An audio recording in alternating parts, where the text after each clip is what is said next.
Hi, I'm Bill Osmolsky, Content Director for the MacIver Institute, and this is the MacIver Newsmakers podcast. But we should probably start calling it something like the Campus Report because we're joined again by our intern, Courtney Graves. Thanks for having me back. You bet, Courtney. So now Courtney, of course, if you'll remember, is not just an intern at the MacIver Institute. She's also very involved in conservative groups on campus. So Courtney, give us a quick overview of everything you're doing on campus. Yeah, for sure. So I'm president of the UW-Madison College Republicans, and I'm also chairwoman of Young Americans for Freedom, which is a nonprofit conservative group that seeks to expand ideological diversity on campus and bring great speakers. And then I also serve as the managing editor for the Madison Federalist, which is the only conservative newspaper on campus. And on top of all that, you do intern after intern. This is your fifth internship, Yeah. So no, that's great. Now, the last time that you were on the show, we talked about the Charlie Kirk assassination and the reaction on campus. And you mentioned that you were worried that the university might start having second thoughts about you bringing conservative speakers onto campus. And you're already seeing that. Tell us about how all the hoops you had to jump through with your last speaker. Yeah, for sure. So we hosted Rebecca Clayfish last week on Tuesday, and when I was booking the room for it, at first we weren't getting a confirmation for the room, and it was the day before the event, so I was getting kind of worried and decided to give a call to the university room booking services. And that's when they informed me that they're instating a new policy where they are going to do pre-screening for political speakers and that you have to give at least a 2 weeks notice, which if anyone's ever tried to book a politician or someone on a campaign knows that a 2 weeks notice is nearly impossible. And they said if you were not able to give a 2 weeks notice and it couldn't go through the full screening process or was deemed too controversial, they would cancel the event and not book you a room. So naturally, I was, a little upset about this, so I decided to send them an email and say, this is sort of an unrealistic policy and, we need rooms for our events. But I ended up having to book our event through the business school and pay for a room because they said that there was absolutely nothing they could do to give us a room. But funny enough, I just got an email today from somebody higher up at the university room booking services saying that this policy is not actually being instated and it was just a mistake made by someone, lower and new to the program. So I don't know how truthful that is or if they just decide to try to cover their tracks and say it was never being instated because they realized it was indeed a terrible policy. Of course.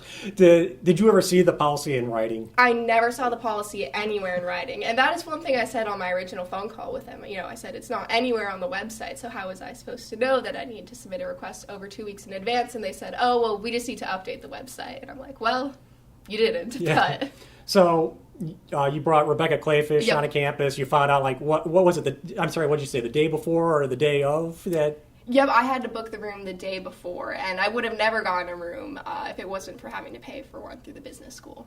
Okay, so at the end of the day, you did get a room at the business school. You brought Rebecca Clayfish. And I remember you talking how after Charlie Kirk was assassinated, everyone was calling out to your events in droves. Yeah. How was the Rebecca Clayfish event? The turnout was great. Usually when we have speaker events like, Rebecca Clayfish or a state assembly speaker, our turnout usually tends to be around 20-some people, but for this event we had 50. So we filled up all the chairs and even some people had to stand. It was great, super high energy. She talked to everyone about how we need to get more young conservatives running for office, and I think it was a fantastic event. So the university has backed down with the union. I think so. Okay. But you've already got events scheduled, Yeah. so tell us about the event you have scheduled tonight, actually. Yeah, for sure. So we have gubernatorial candidate Josh Schoeman coming tonight in Mossy Humanities to speak to our club about his policies and his platforms. And then next week we are doing an event that is co-sponsored by the Center for Research on the Wisconsin Economy, and we're bringing the Wisconsin Senate President, Mary Falskowski, and she's going to be talking about freedom of speech and ideological diversity on campus following the Kirk assassination. And then the following week, we're doing a professor panel with 4 different conservative professors from UW-Madison, the only conservative professors at UW-Madison, and they're going to be talking about what are some realistic ways that we can increase ideological diversity on campus. Oh, that would be a good one. Yeah. Speaking of ideological differences on campus, we have to talk about this story. On the first day of the semester, there was a journalism professor at UW-Madison who gave an assignment to her students to write about their socioeconomic identity and how that made them either privileged or marginalized. Dan O'Donnell talked about it on the show. Town Hall wrote about it online, so it's a national story. Mm-hmm. What did you and your fellow conservatives on campus think about it? We thought it was absolutely ridiculous. Unfortunately, being a junior at UW-Madison, a lot of these very woke, policies or woke projects don't really surprise me anymore. But when I saw specifically what that assignment said and that it was required, I was a little shocked. I mean, it went through every single different aspects about her own personal life, about, her gender, her sexuality, and what she did for a living, her income, and saying why that makes her either privileged or not privileged. And I would also just like to point out on her Twitter and her bio, it says that she specializes in studying journalism through a decolonial and feminist perspective. So I think that we need to take academic rigor a little more seriously in the journalism school here. Now, does this mean that there's at least one conservative student in that class that this got out? That's what we were wondering. I would assume so, because the first person to report on it was someone from the state legislature. So I guess it somehow got out, and there happened to be, shockingly, a conservative in the journalism school. Well, like you've been finding out with your events, they're out there, they're hiding. Yeah, they are. So, all right, before we wrap up this podcast, you're an intern at the MacIver Institute. You're not just the president of every club on campus. So let's talk about your first assignment here at MacIver. And just as a quick intro, here at MacIver, we cover the state budget extensively. And so there's all kinds of things that I come across in my investigations that I never get a chance to get to. And one of them was the higher Medicaid reimbursement rate in the budget. I talked about this, but you went a lot further into detail. So tell us what your research found. Yeah, for sure. So under the new state budget, they are increasing the hospital assessment rate all the way up to 6%, more than tripling it. And this is the federal maximum. And the result of this is that hospitals are going to have to pay in significantly more money, but also to receive a high reimbursement rate of roughly 115%.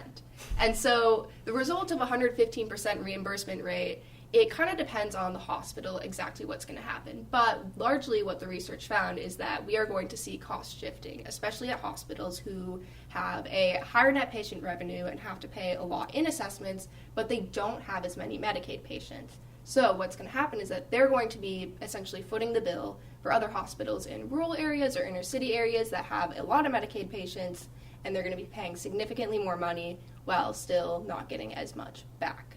Yeah, this is something we hear about with local governments a lot. Like the city of Milwaukee's always complaining about how if you look at all the taxes that they pay to the state, they get a lot less back. We're a donor city. Mm-hmm. So perhaps we'll hear about some hospitals being donor hospitals, and other ones being recipient hospitals. And the other thing about this is it's also going to encourage hospitals to increase their Medicaid enrollment. And, that's obviously very crucial, especially given that Wisconsin is not an expansionist state yet. But hospitals are really going to want to push to have more Medicaid patients because they're going to get significantly more funding per Medicaid patient now. Yeah, and that's the key point of this that I think the first thing that's going to surprise people is the idea that they're getting reimbursed for more than it costs them. Mm-hmm. So you not being on Medicaid, if you go to the hospital and it's $100, they get $100.